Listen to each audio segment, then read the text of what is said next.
प्रिय व्यूवर नमस्कार। आज हम लोग इस वीडियो के माध्यम से यह जानेंगे कि किसी भी व्यक्ति से अगर भूमि आप क्रय कर लेते हैं तो क्रय कर लेने के बाद आपके ऊपर कौन सी जिम्मेदारियां आती हैं और कौन कौन से कार्य अगर आप कर लेते हैं तो भविष्य में किसी भी तरह की अभिलेखीय साक्ष्य उस भूमि के संदर्भ में आपसे मांगी जाती है तो आपको कोई दिक्कत महसूस नहीं होगी। आप आसानी से उस कागजात को प्रस्तुत कर पाएंगे।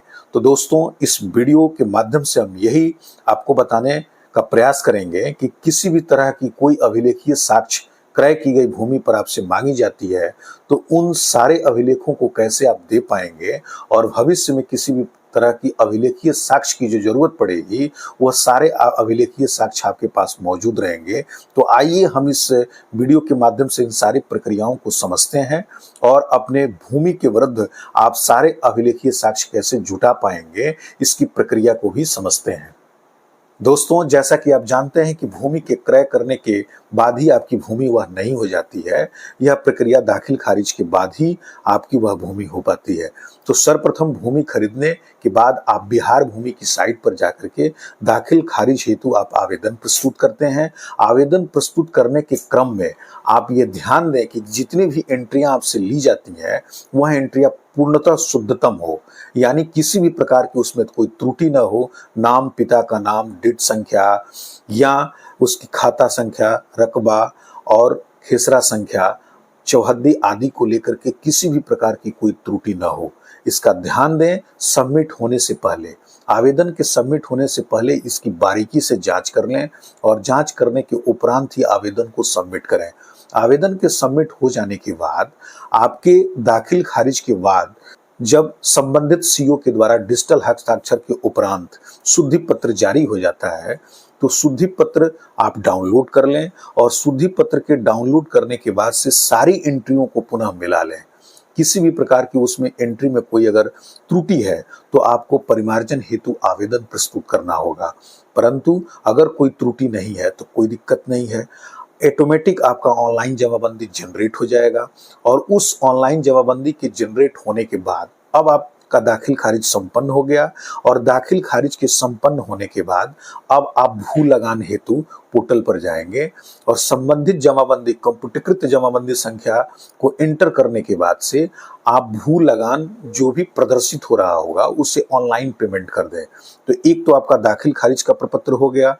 भू लगान पोर्टल के माध्यम से जैसे ही आप संबंधित प्लाट के विरुद्ध आप भू लगान ऑनलाइन सबमिट कर देंगे, ऑनलाइन पैसा जमा कर देंगे तो ऐसी दशा में आपका भू लगान स्लिप जनरेट हो जाएगा। तो यानी दो दस्तावेज, एक आपका दाखिल खारिज का शुद्धि पत्र, एक जमाबंदी आपका हो गया ऑनलाइन जो जनरेट हुआ है, और तीसरा जो भू लगान आपने जमा कर दिया तो भू लगान की रसीद भी आपको यहीं से मिल जाएगी। जब भू लगान आप जमा कर देते हैं तो दखल कब्जा सर्टिफिकेट भी आपको सरकार के द्वारा प्रदान की जाती है और उसके लिए आपको इसी बिहार भूमि की साइट पर जाकर के ऑनलाइन एलपीसी आवेदन प्रस्तुत करना होगा। ध्यान रहे कि जिनका भू लगान पूर्णतः जमा हो गया है उन्हीं का एलपीसी आवेदन ऑनलाइन सबमिट हो पाता है। तो जैसा कि आपको मैंने पूर्व में ही बता दिया कि दाखिल खारिज का आवेदन पत्र आप प्रस्तुत कर दें। आवेदन पत्र प्रस्तुत करने के बाद से जब दाखिल खारिज संपन्न हो जाएगा तो ऑनलाइन जमाबंदी की प्रपत्र ऑटोमेटिक जनरेट हो जाएगी। उसके सापेक्ष आप भू लगान पोर्टल के माध्यम से भू लगान की ऑनलाइन पैसे को जमा कर दें। जमा करने के बाद से आप ऑनलाइन एलपीसी के लिए आवेदन प्रस्तुत करें। जैसे ही आप ऑनलाइन एलपीसी के लिए आवेदन प्रस्तुत करेंगे आपके कुछ ही दिनों के बाद आपका ऑनलाइन एलपीसी सर्टिफिकेट आपको स्वतः बिना कार्यालय गए हुए मिल जाएगा। यानी आपके पास यहाँ पर हो गया दाखिल खारिज के प्रपत्र हो गए, उसके बाद से जमाबंदी के प्रपत्र हो गए, उसके बाद आपका जो है भू लगान की रसीद आपको ऑनलाइन मिल गई, एलपीसी दखल कब्जा का सर्टिफिकेट भी आपको ऑनलाइन मिल गया। इसके बाद आप संबंधित जगह पर जहां पर आपने प्लाट लिया है उसकी मेड़बंदी अगर पूर्व से कायम हो और किसी प्रकार का कोई गतिरोध न हो और आपकी भूमि वहां उतनी मौजूद हो जितना आपने परचेज किया है, क्रय किया है, तो कोई दिक्कत नहीं। लेकिन मेड़बंदी को लेकर के किसी प्रकार की कोई अगर विसंगति हो वहां पर सह खातेदारों से, तो इसके लिए आप ई मापी के लिए त्वरित आवेदन करें और ई मापी के आवेदन कर देने के बाद से आप आसानी से आपका जो पैमाइश है वह संपन्न हो जाएगा और पैमाइश के संपन्न होने के बाद से आपका जो सर्टिफिकेट है ई मापी का वह प्राप्त हो जाएगा और वहाँ पत्थर गड़वा दें। पत्थर गड़वाने के बाद से मेड़बंदी को कायम करा दें। इस तरीके से आपकी मेड़बंदी भी कायम हो जाएगी।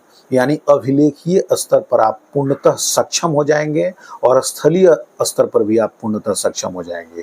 इस प्रकार से आपकी भूमि पूर्णतः सुरक्षित हो जाएगी और किसी भी प्रकार की अभिलेखीय साक्ष्य की जरूरत भविष्य में पड़ेगी तो आप पूर्णतः सक्षम रहेंगे और किसी भी प्रकार की कोई दिक्कत आपको नहीं होगी। अगर आप भूमि बेचना भी चाहते हैं तभी भी आपको कोई दिक्कत नहीं होगी। दोस्तों, यह वीडियो आपको कैसी लगी? अगर अच्छी लगी हो तो इसे लाइक कीजिए, शेयर कीजिए। किसी भी तरह की कोई दुविधा अगर आपके दिमाग में हो तो कमेंट सेक्शन में निश्चित पूछिए, मैं उसका उत्तर त्वरित देता हूं।